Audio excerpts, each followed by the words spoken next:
শুরুতে আমরা এমন এক সময়কে দেখতে পাই যখন পৃথিবীতে পানির অনেক সংকট। পানি না থাকার কারণে পৃথিবীর যে অঞ্চলগুলো সবুজ শ্যামল ছিল সেগুলো এখন মরুভূমিতে পরিণত হয়েছে। অর্ধেকের চেয়েও বেশি মানুষ পানি শূন্যতার কারণে মারা গিয়েছে। বাকি অল্প কিছু মানুষ পৃথিবীর যে জায়গাগুলোতে এখনো পানি আছে, যেখানে মোটামুটি সব পাওয়া যায়, সেখানে গিয়ে থাকছে। কিন্তু সব সময় যেটা হয়, পৃথিবীতে ধনীদের উপর যত সমস্যাই আসুক না কেন, তাতে তাদের কিছু হয় না। ঠিক এমনই কিছু এখানেও হচ্ছে। বড় বড় প্রাইভেট কোম্পানিরা মাটির একদম গভীর থেকে পানি তোলার জন্য বিভিন্ন জায়গায় পাওয়ারফুল মেশিন বসিয়ে দিয়েছে, কারণ এখনো কোথাও কোথাও এমন জায়গা আছে যেখানে মাটি থেকে পানি উত্তোলন করা যায়, আর সেখান থেকে যতটুকু পানি বের হয় সেগুলোকে তারা শহরে সাপ্লাই করে দেয়, যেখানে ধনীরা বসবাস করে। কিন্তু বেচারা গরিবরা গ্রামে বসবাস করতে বাধ্য। তাদের মধ্যে হোমস নামের একটা পরিবার আছে, যেখানের মধ্যে একজন পিতা মেস্ট, মা ক্যাথরিন, বড় মেয়ে ম্যারি আর ছোট ছেলে জেরম। অনেক কষ্ট করে এই পরিবার গ্রামে থেকে বসবাস করছে। নেস্টের অনেক বড় একটা জমি আছে, যেখানে তার পিতা চাষবাস করত, কিন্তু পানির অভাবের কারণে নেস্ট জমিটিতে কৃষিকাজ করতে পারছিল না। সে সরকারের সাথে কথা বলেছে যে আমার জমি এখনো উর্বর আছে, অর্থাৎ এখানে পানি দিলে ফসল ফলানো সম্ভব। তবে কারো থেকে নেস্টের কথাই বিশ্বাস হয় না, তাই নেস্ট নিজেই জমি খনন করতে থাকে, এই আশায় যে এখান থেকে ভাগ্যক্রমে কোনো পানি বের হলে সে আবার চাষবাস করতে পারবে এবং সেই ফসলগুলো বিক্রি করে পানির অভাবকে নিজের পরিবারের জন্য পূরণ করতে পারবে। একদিন নেস্টের জমিতে, যেখানে সে পানি বের করার জন্য মেশিন লাগিয়েছিল, সেখানে দুজন চোর চলে আসে, যারা সেই মেশিনটাতে চুরি করতে এসেছে। নেস্ট এটা জানতে পেরে সে দ্রুত তার গান নিয়ে সেখানে পৌঁছায়। আর চোররা যখনই জানতে পারে নেস্ট এখানে এসে গিয়েছে, তখন তারা বাহানা করে যে আমরা তো অনেক দূর থেকে এসেছি, আমাদের একটু পানি দিলে অনেক উপকৃত হতাম। এটা বলেই সে চোর তার কাছে থাকা গান বের করে যেন সে নেস্টকে গুলি করতে পারে। কিন্তু নেস্ট এমন চোরদের সাথে প্রতিদিন মোকাবেলা করত, তাই সে দ্রুত চোরটি শুট করার আগেই তাকে গুলি করে মেরে ফেলে। নেস্ট আর মেশিন চেক করতে আসে, তখন বেচারা জানতে পারে এখান থেকে যে অল্প পানি বের হতো সেগুলো এখন শেষ হয়ে গিয়েছে।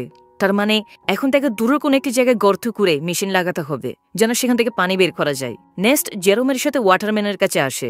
আসলে ওয়াটারম্যান এমন লোকদের গ্রুপ যারা প্রাইভেট কোম্পানির জন্য কাজ করে, যেমন বড় বড় মেশিন লাগিয়ে পানি উত্তোলন করা, যেগুলোকে তারা শহরে সাপ্লাই করে দেয়। নেস্ট এদেরকে মদ বা খাবার পানি ডেলিভারি করার কাজ করে। সে শহর থেকে সব জিনিসগুলোকে নিজের গাধার পিঠে করে এনে এই ওয়াটারম্যানদের দিয়ে দেয়। এই ওয়াটারম্যানদের মধ্যে ম্যাক্স নামের এক লোক রয়েছে, যার সাথে নেস্টের ভালো সম্পর্ক রয়েছে। নেস্ট ম্যাক্সকে বলে, দেখো ভাই, তুমি এখানে বড় বড় মেশিন লাগিয়েছ, এখান থেকে কিছুটা দূরে আমার জমি রয়েছে যেখানে কিছুটা পানি বের হতো, কিন্তু তোমার এখানে বড় মেশিন বসানোর ফলে যে অল্প পানিগুলো আমার জমি পেত সেগুলো এখন বন্ধ হয়ে গিয়েছে। তুমি কি তোমার এই মেশিনের লাইন অন্য জায়গায় নিতে পারবে? ম্যাক্স বলে, এটা তো আমার কাজ না, তুমি কথা বলতে চাইলে আমাদের বসের সাথে বলতে পারো। নেস্ট জানতো বস তো তার কথা শুনবে না, তাই সে মন খারাপ করে জেরোমের সাথে ঘরে ফিরতে থাকে। কিন্তু কারো ভাগ্য যখন খারাপ হয়, তখন তার সাথে খারাপ কিছু হতে সময় লাগে না। এমনই নেস্টের সাথে হয়। আসার সময় তার গাধার পা একটা পাথরের সাথে বাড়ি খাওয়ার কারণে গাধাটি নিচে পড়ে যায়, যার কারণে তার একটি পা ভেঙে যায়। বেচারা গাধা পিপাসার কারণে এমনিতেও কষ্ট পাচ্ছে, আর এখন তো একটা পাও ভেঙে গেছে, তাই তার কষ্ট কমানোর জন্য নেস্ট তাকে সেখানেই মেরে ফেলে। নেস্টেরও কোনো উপায় ছিল না। এরপর সে একটি নিলাম ঘরে আসে, যেখানে পুরনো রোবটকে রিপেয়ার করে বিক্রি করা হয়। নেস্টও এমন একটা রোবটকে কিনতে এসেছিল যেন সে সামনে থেকে ডেলিভারির কাজগুলো করতে পারে। এখানে নিলামের মধ্যে ফ্ল্যাম নামের এক ছেলে রোবটের জন্য বিড করতে আসে, কিন্তু শেষ পর্যন্ত নেস্ট সেই রোবটটা পেয়ে যায়, যেটাতে নেস্ট আর জেরোম অনেক খুশি ছিল যে যাক, কোনো কাজের একটা জিনিস হাতে এসেছে। এরপর তারা হসপিটালে আসে, যেখানে ক্যাথরিন থাকে, যেখানে কিছু সময় আগে একটা দুর্ঘটনার শিকার হয়েছিল, যার কারণে সে হাঁটতে পারছিল না। তাই হসপিটালে অয়ারের সাহায্যে ক্যাথরিনকে রাখা হয়েছে। অয়ার মানে যেগুলো ক্যাথরিনকে হাঁটতে সাহায্য করে। এখন যেহেতু নেস্টের কাছে তো টাকা নেই যে সে অয়ার টেকনোলজি ঘরে নিয়ে আসে, তাই সে এবং তার পরিবারের সবাই ক্যাথরিনকে হসপিটালে দেখতে আসে। এখন হসপিটাল থেকে বের হয়ে নেস্টের সাথে দেখা হয় রবি নামের এক ছেলের, যে নেস্টের ভালো বন্ধু ছিল। রবির থাকার কোনো ঘর ছিল না, সাথে সে মানসিকভাবে দুর্বল। তাই নেস্ট তার কাছে যেটুকু পানি ছিল সে রবি আর তার পরিবারকে সেগুলো দিয়ে দেয়, কারণ যদিও তার কাছে পানির অনেক অভাব, কিন্তু তার মন অনেক বড় ছিল। এখন নেস্ট সেখান থেকে যখনই ঘরে ফিরে আসে, তখন তার কাছে ফ্ল্যাম পৌঁছায় আর বলে, তোমার রোবটটা আমাকে একটু দাও, আমার কিছু গুরুত্বপূর্ণ কাজ আছে। তবে নেস্ট জানতো ফ্ল্যাম একটা বদমাস ছেলে, সে রোবট ফিরিয়ে দেওয়ার সময় অনেক নাটক করবে। তাই নেস্ট রোবট দিতে সাফ মানা করে দেয়। সাথে এখানে বলে দিই ফ্ল্যামের সাথে নেস্টের মেয়ে ম্যারির চক্কর চলছে।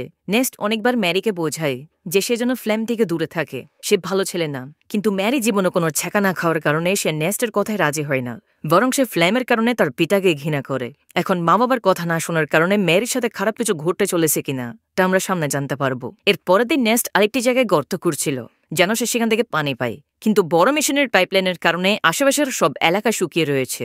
তাই নেস্ট এখানেও নিরাশ হয়। নেস্ট গর্ত খুঁড়ার সময় সে জেরোমের সাথে কথা বলছিল।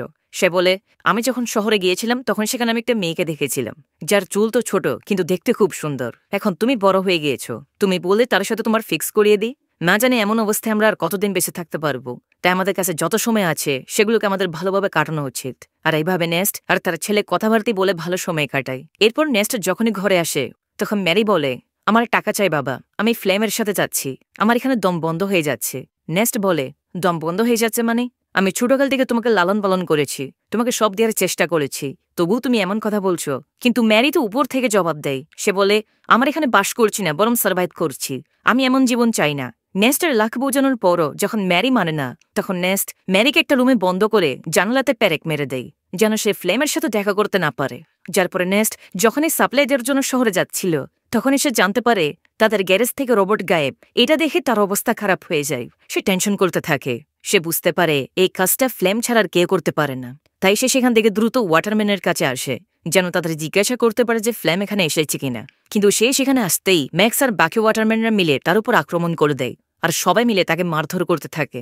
তাদের কথা অনুযায়ী তুমি আমাদের সাপ্লাই চুরি করেছ, যেটা আমাদের কষ্ট অর্জিত ছিল, সেটা হয়তো তুমি অন্য কোথাও বিক্রি করে দিয়েছ। নেস্ট বলে, আর এটা কি বলছো তুমি? আমি তো নিজে জিজ্ঞেস করতে এসেছি যে ফ্লেম আমার রোবট এখানে নিয়ে এসেছে কিনা, কিন্তু উল্টো তোমরা আমাকেই মারছো।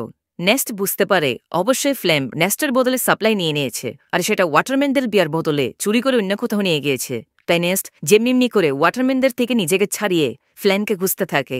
আর বেশ কিছুক্ষণ খোঁজার পর সে ফ্লেমকে পেয়ে যায়, এবং নেস্টের সন্দেহ সঠিক ছিল, ফ্লেমই সাপ্লাই চুরি করেছে, আর সেটা সে আরামে খাচ্ছিল। তাই নেস্ট গান পয়েন্ট করে ফ্লেমকে ভয় লাগায় আর তাকে ওয়াটারম্যানের কাছে নিয়ে যেতে থাকে, এটা বলার জন্য যে সাপ্লাই আমি নয় বরং ফ্লেম চুরি করেছে। কিন্তু হাঁটতে হাঁটতে তারা অনেক ক্লান্ত হয়ে যায়, বিশেষ করে নেস্ট। সাথে তার পানীয় শেষ হয়ে গিয়েছে। তাই ফ্লেম তাকে লোক দেখায় যে আমি সাপ্লাই থেকে কিছু মদ খেয়ে ফেলেছিলাম, এখন অল্প কিছু মদ বাকি আছে, বলো তো আমরা সেগুলোকে অর্ধেক করে খেয়ে ফেলি। ওয়াটারম্যানের সর্বোচ্চ হয়তো আমাদের মারবে, কিন্তু যদি আমরা এখানে কিছু পান না করি তাহলে আমরা অবশ্যই মারা যাব। এটাতে নেস্ট রাজি হয়। কিন্তু যখনই সে ফ্লেমকে রশি থেকে মুক্ত করে তখন ফ্লেম তাকেই হামলা করে বসে। বেচারা নেস্ট আগে থেকে অনেক তৃষ্ণাক্ত ছিল, আর এখন মার খাওয়ার কারণে তার অনেক রক্তক্ষরণ হতে থাকে। এরপরে ফ্লেম জোর করে সব মদগুলোকে নেস্টের মুখে ঢেলে দেয়, যেন ওয়াটারম্যান যখন তাকে দেখবে তখন তাদের বিশ্বাস হয়ে যায় যে নেস্টই সাপ্লাই চুরি করেছে, আর সেই তাদের মদ খেয়ে ফেলেছে। এছাড়াও ফ্লেম নেস্টকে মেরে মেরে রোবটের সাথেই বেঁধে দেয়, যেন সবাই বুঝতে পারে রোবট আউট অফ কন্ট্রোল হয়ে নেস্টকে আক্রমণ করেছে, যার ফলে তার মৃত্যু হয়ে যায়। আর এটাই হয়, বেচারা নেস্ট মারা যায়। আর সবার থেকে লাগছিল রোবটই নেস্টের প্রাণ নিয়েছে। এরপর দেখা যায় জেরোম তার পিতাকে হারানোর পর মন খারাপ করে বসে থাকে। সে সব রাগ রোবট ঢেলে সেটাকে ভাঙার চেষ্টা করে, কারণ সে বিশ্বাস করছে রোবটই তার পিতার প্রাণ নিয়েছে। তখন ফ্লেম জেরোমকে এসে বলে, রোবট ভেঙে কি লাভ, এটা সামনে গিয়ে আমাদেরই কাজে আসবে, তাই এটাকে ভাঙিও না, চিন্তা করো না, আমি আছি তো, আমি তোমার পরিবারকে সামলাবো, তোমার ও মেয়ের ভালো খেয়াল রাখবো। এরপর দেখা যায় ফ্লেম নেক্সের কাছে আসে আর বলে, আমি একটা পাইপের লাইন চাই, যেন এটার সাহায্যে আমি নেস্টের জমিতে চাষ করতে পারি। সে ম্যাক্সকে একটা ছুরি দেখিয়ে বলে, এই ছুরিটার কথা মনে আছে তো? সেদিন যখন তোমরা সাপ্লাইয়ের জন্য নেস্টের উপর হামলা করেছিলে তখন নেস্ট তোমার থেকে এই ছুরিটা নিয়ে ফেলেছিল, আর আমি এই ছুরিটা তার বডির পাশে পেয়েছি, যেখানে তোমার নামটাও লেখা আছে। সাথে সবাই জানে তোমার এবং তার সাথে লড়াই হয়েছিল। তাহলে আমি ভাবছিলাম কি আমি সবাইকে এটা বলে দিই যে লড়াইয়ের সময় ম্যাক্স যখন নেস্টকে মারতে পারেনি তখন সে পরের সুযোগ পেয়ে নেস্টকে মেরে দেয় আর দোষ দিয়ে দেয় রোবটের উপর। এটা শুনে ম্যাক্স ভয় পেয়ে যায়, আর ফ্লেমের কথায় রাজি হয়ে কোম্পানি থেকে লুকিয়ে একটা সিক্রেট পাইপলাইন নেস্টের জমিতে দিয়ে দেয়, যার ফলে সেই জমিতে পানি পেতে শুরু করে। সবাই অনেক খুশি ছিল যে এখানে আবার চাষ হচ্ছে।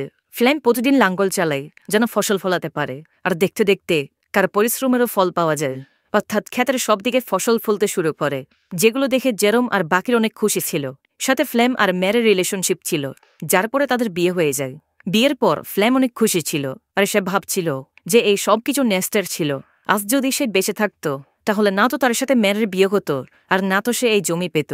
নেস্টের মারা যাওয়ার পর সে সবকিছু নিজের করে নিয়েছে। কিছুদিন পর দেখা যায় ব্যাংক থেকে কিছু কর্মচারী আসে, যাদের কথা শুনে ফ্লেমের পায়ের কলার মাটি সরে যায়। ব্যাংকের কর্মচারীরা বলে, যে জমিতে তোমার ফসল ফলেছে সেই জমিটাকে নেস্ট বন্ধক রেখেছিল, সেটা তো তোমার না, তাই এই জমিটা ব্যাংকের হলো, আর এখানে যে ফসল ফলেছে সেটাও ব্যাংকের কাছে যাবে। ফ্লেম বলে, না, এই কথাটা তোমাদের ফসল ফলার আগে বলা উচিত ছিল, তুমি যেটা প্রথমে বলে দিতে তাহলে আমি আরেকটি জমি দেখে নিতাম। কিন্তু ব্যাংকের কর্মকর্তারা তার কথা শুনে না, আর বলে 1 সপ্তাহের ভেতর টাকা দিতে না পারলে এই জমিটাতে তুমি ভুলে যাও। এটা বলে তারা চলে যায়। ফ্লেম অনেক চিন্তিত হয়ে পড়ে যে নেস্ট ওনাকে বোকা বানিয়ে দিয়েছে, বেফালি পটাফার জমিন পর্যন্ত বন্ধক রেখেছে, এখন টাকা হতে থেকে আসবে। ফ্লেম একটা পথ খুঁজে পাই, তা হচ্ছে তাদের রোবটকে বিঠি করে দেওয়া, আর সে সেটাই করে। সেই নেস্টের রোবটকে গাড়িতে তোলে আর জেরমকে বলে, আমি রোবটকে বিক্রি করতে যাচ্ছি, যেন এখান থেকে পাওয়া টাকাগুলো দিয়ে আমি ব্যাংকের ঋণ পরিশোধ করতে পারি। তবে ফ্ল্যাম তো কোনো ভালো ছেলে ছিল না। সে রবির কাছে আসে আর তাকে বলে, তুমি আমার সাথে আসো, আমি তোমার জন্য খাবার পানির ব্যবস্থা করছি। এতে হানে বেচারা রবি নিজের বাচ্চাতে নিয়ে ফ্লেমের হাভেস্ট হয়ে যান বা তার ফিরিকে সেই জায়গায় রেখে যান। কিন্তু ফ্লেম একটি সময় রবির বাচ্চাটাকে বেঁচে ফেলে, যেখান থেকে পাওয়ার টাকাগুলো সে ব্যাংকে দিয়ে দিবে। এখন এখানে খবর যখনই রবির কাছে আসে তখন সে ফ্লেমের সাথে ঝগড়া পড়তে থাকবে। কিন্তু ফ্লেম যেখানে বাচ্চাটাতে বিক্রি করেছিল সেখানে ঝগড়া পড়বার কোনো নিয়ম ছিল না, আর বাচ্চা বিক্রি হয়ে দিয়েছে মানে চুক্তি আর ভঙ্গ হবে না। তাই সে খাপ লোকরা রবিতে গুলি করে মেরে ফেলে, সাথে তারা ফ্লেমকে গুলি করার চেষ্টা করে, কারণ তাদের ততক্ষণ মনে হয়েছিল ফ্লেম রবির পারমিশন নেই তার বাচ্চাকে বিক্রি করেছে। ফ্লেম কোনো মতো দোয়ে সেটা পেতে প্রাণ নিয়ে বেঁচে ফিরে, সাথে সে রোবটটাকে সেখানেই ফেলে আসে, কারণ তাদের জেরমকে তো বলতে হবে যে কাতা বাচ্চাদের বেঁচে নয় বরং রোবটকে বেঁচে এসেছে।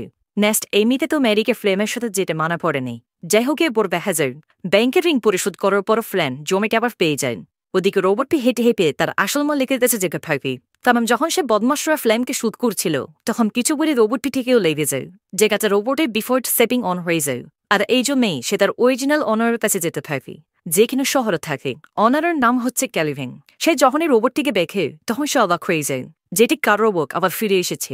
রোবটের গায়ে ম্যাস্টারের নাম লেখা ছিল, তাই ক্যালভিন রেডিওর সাহায্যে নেস্টের সাথে যোগাযোগ করার চেষ্টা করে যেন সে এখানে এসে নিজের রোবটকে নিয়ে যায়। কিন্তু জেরম যখনই রেডিওকে অন করে তখন সে অবাক হয়ে যায় যে ফ্লেম তো বলেছিল সে রোবটকে বিক্রি করে দিয়েছে, এখন এক ক্যালভিন নামের রোগটা বলছে রোবট তার কাছে।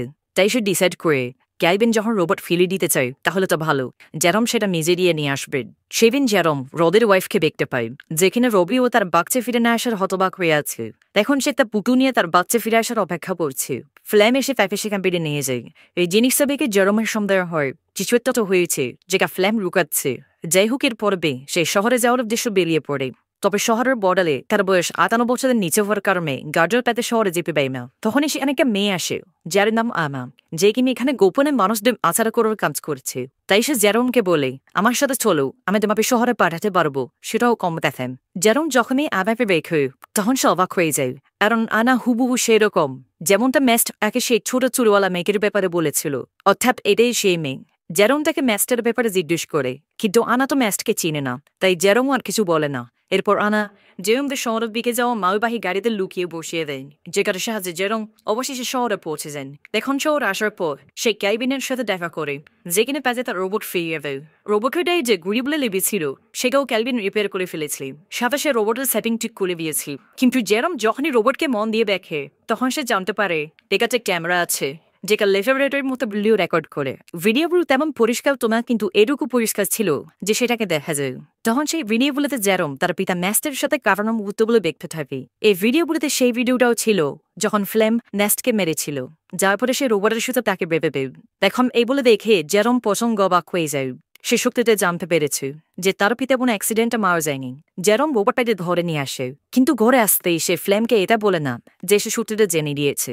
এবং ম্যারি যদি জানতে পারে এসব কিছু ফ্লেম করেছিল তাহলে সেগুলো সহ্য করতে পারবে না। এর উপরে সে প্রেগনেন্ট, তাই জেরম একটা প্ল্যান করে আর ফ্লেমকে বলে, আনে শুনেছে রবি তোমাকে রাখছে। এটা শুনে ফ্লেম টেনশন করে যে রবি তো মারা গিয়েছে, এখন এটা কোন রবি রাখছে। তাই সে জেরমকে বলে হতে পারে সেটা অন্য কেউ। এখন প্ল্যান ফেল হতে দেখে জেরম একটা লেটার লিখে ফ্লেমকে পাঠায়, যেন এটা পুরো ফ্ল্যাম থেকে মনে হয় এটা রবি পাঠিয়েছে। ফ্ল্যাম দেখে রবি তাদের সেই জায়গাটা আসতে বলছে যেখানে নেস্ট মারা গিয়েছে। ফ্ল্যাম বুঝতে পারে কিছু তো গন্ডগোল আছে, আমার থেকে সেখানে গিয়ে দেখতে হবে। তাই সে সেই জায়গাটাই যায় যেখানে সে নেস্টকে মেরেছিল। কিন্তু একটি সময় সে ভুলে গর্তে পড়ে যায়, যেখানে পড়ে যেতেই তার পা ভেঙে যায়। সে সাহায্য চাইতে থাকে, তখন একার সামনে জেরম আসে, যারা হাতে ছিল একটি গান। তাকে পর আগে দেখে ফ্লেম বুঝতে পারে জেরম সব কিছু জেনে দিয়েছে, আর এই সব কিছু জেরমের প্ল্যান ছিল। ফ্লেম তাকে বলে, দেখো যা হয়েছে আমি কারোর জন্য দুঃখিত, কিন্তু দেখো আমি ম্যারি আর তোমার কত খেয়াল রেখেছি। যদি আমার কিছু হয়ে যায় তাহলে ম্যারি বের সহ্য করতে পারবে না, তাই আমাকে যেতে দাও। কিন্তু জেরম তার কথা শোনে না আর সোজা তাকে গুলি করে মেরে ফেলে। এরপর দেখা যায় সে রোবটটির মেমোরি রিসেট করবে যেন ম্যারি এই ব্যাপারে কোনোদিনও জানতে না পারে। সে চায় না ম্যারি সত্যিটাই জানো। কিছুদিন চলে যাওয়ার পর যখন ফ্লেম ভরে আসে না তখন ম্যারি অনেক টেনশন করতে থাকে। জেরম বলে সে কখনো ভালো মানুষ ছিলই না, সে আমাদের ছেড়ে চলে গিয়েছে। এটা শুনে ম্যারি অনেক দুঃখী হয় আর নিজের মন থেকে ফ্লেমের জন্য ভালোবাসা বের করবে এবং অল্প তাকে ঘৃণা করা শুরু করে। জেরং খুব ঠান্ডা মাথায় বদলা নিয়েছে। এরপর থেকে জেরং আর মেরি ঘর চালানো শুরু করে। এখন তো তাদের কাছে জমিও আছে, যে গাছে চাষ হওয়া ফসল বিক্রি করে তাও তাদের মাপে ভরে নিয়ে আসবে। আর এই নেক্সট ফিলিং এর সাথে ওই মুভি এখানেই শেষ হয়।